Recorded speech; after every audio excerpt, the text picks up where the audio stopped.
Hey, Potterheads! The first Harry Potter movie was an absolute masterpiece that defined our magical childhood. But did you know that the adaptation of the Sorcerer's Stone stripped away crucial facts, making some of the characters' actions seem completely absurd? Today, we're breaking down the juiciest, most important, and wildest facts from the first book that were absolutely missing from the film. Let's dive in. Fact number 1. Let's start from the very beginning. In the movie, the Dursleys are just mean relatives. But the book reveals that Uncle Vernon literally lost his mind out of sheer terror of magic. Let me tell you how it actually went down. Vernon was a respectable director of a major company called Grunnings, which manufactures drills. While Vernon was sitting in his 9th floor office yelling at his employees, dozens of owls were flying right past his window in broad daylight. He just wrote it off as some kind of mass bird madness. Then, out on the street, he stumbles upon people in strange robes whispering about the Potters. By the time he rushed back home, Vernon completely lost it. There was a cat sitting on his garden wall, and it had spent the entire day studying a map of little winching and raiding street signs. And when the letters start bombarding the house, his madness peaks.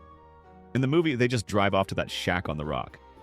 But in the book, Vernon forced his family to change hotels 3 times, drove them in circles across the country, and made them sleep in the car, all just to throw off the scent. This wasn't just an escape. It was a full-blown case of clinical paranoia from a mundane man facing the world of magic. Fact number 2. Now, let's talk about Harry himself. In the movie, it seems like he was just a perfectly ordinary boy until he turned 11, only accidentally freeing a snake at the zoo. But the book reveals a completely different story. Hogwarts had been practically screaming his name for years while Harry was dealing with accidental magic. His biggest nightmare was his hair. In the book, it's described as completely untamable, sticking up in every direction. Aunt Petunia got so sick of it that one day she took a massive pair of scissors and cut his hair almost entirely bald, leaving only a pathetic bit of bangs to hide his scar. Harry spent the whole night crying from shame, imagining how everyone would mock him at school. But when he woke up the next morning, magic had worked its miracle. His hair had grown back to its exact original length overnight. Petunia was absolutely furious, and Harry was brutally punished for it, even though he had no idea how he'd done it. And how about this for some action? At school, Harry was constantly hunted by Dudley's gang. During one of their chases in the schoolyard, Harry, trying to save his own skin, attempted to jump over some big trash cans behind the school kitchen. But instead, his levitation kicked in. A sudden gust of wind launched Harry into the air, and he landed right on top of the school kitchen chimney.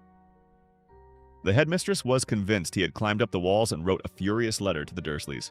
The Dursleys called all these strange events abnormal and would lock the boy in his cupboard for weeks. The movie completely stripped away these details, even though they are exactly what proves just how powerful of a wizard Harry was from birth. Fact number 3.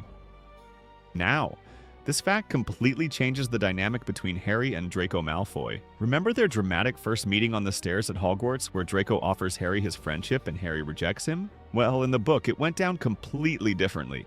They actually met much earlier, in Diagon Alley, inside Madame Malkin's robes for all occasions. Harry was standing on a footstool, getting fitted for his school uniform, when a pale, arrogant boy walked in. Draco didn't even know who he was talking to. He just rambled on without stopping, bragging about his wealth, complaining about the rules, and speaking disdainfully about Hagrid, calling him a savage and a servant. Right then and there, Harry was instantly reminded of Dudley, and he grew to hate Malfoy before he even found out his name. The movie completely missed this detail, robbing us of the understanding of why Harry was so cold to Draco from the very start. Fact number 4.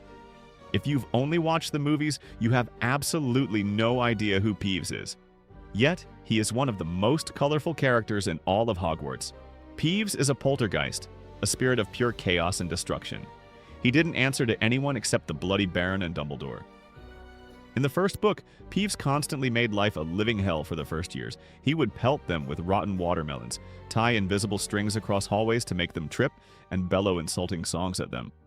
By the way, they actually hired an actor for this role and shot his scenes, but then completely cut them during editing to save on runtime. Fact number 5.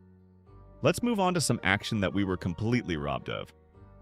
Remember how in the movie, the trio accidentally ends up on the 3rd floor with Fluffy the 3-headed dog just because the staircases changed? Forget about that. In the book, it was all Malfoy's wicked plan. Draco challenged Harry to a wizard's duel at midnight in the trophy room. Harry accepted the challenge. Ron went along as his second, Hermione tagged along just to stop them, and Neville had simply forgotten the password and was sleeping on the floor outside the Gryffindor common room, so he had no choice but to run with them. When they arrived at the spot, it turned out Malfoy never intended to show up. He had tipped off Filch on purpose.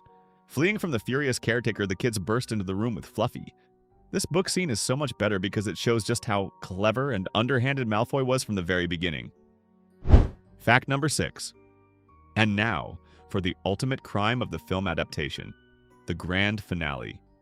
Harry, Ron, and Hermione are trying to save the Sorcerer's Stone. Ron sacrifices himself during the Wizard's chess game. Harry flies to catch the winged key. But what did Hermione do? In the movie, absolutely nothing.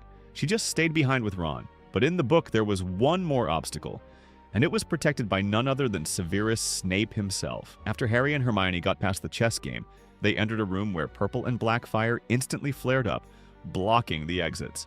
On a table stood 7 bottles with different liquids, along with a roll of parchment containing a logic riddle. Snape wasn't testing their magical strength, he was testing their brains. According to Hermione, most wizards don't have an ounce of logic, so they would have been trapped in that room forever. But Hermione solved the puzzle brilliantly. She found the bottle with the potion that allowed a person to move forward through the black fire, which Harry drank, and the potion to go back through the purple flames, which she drank herself to go back and save Ron. By cutting this scene, the movie completely robbed Hermione of her biggest triumph in the first book. It made her look like a mere sidekick, even though without her brilliant mind, Harry would have burned alive.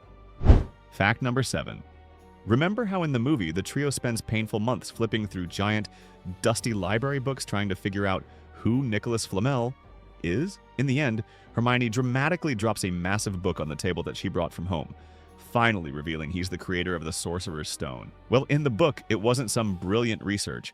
It was actually a hilarious fail by Harry himself. Harry had read the name Nicolas Flamel on his very first day on the Hogwarts Express. It was printed on the back of his Dumbledore collectible card from a chocolate frog.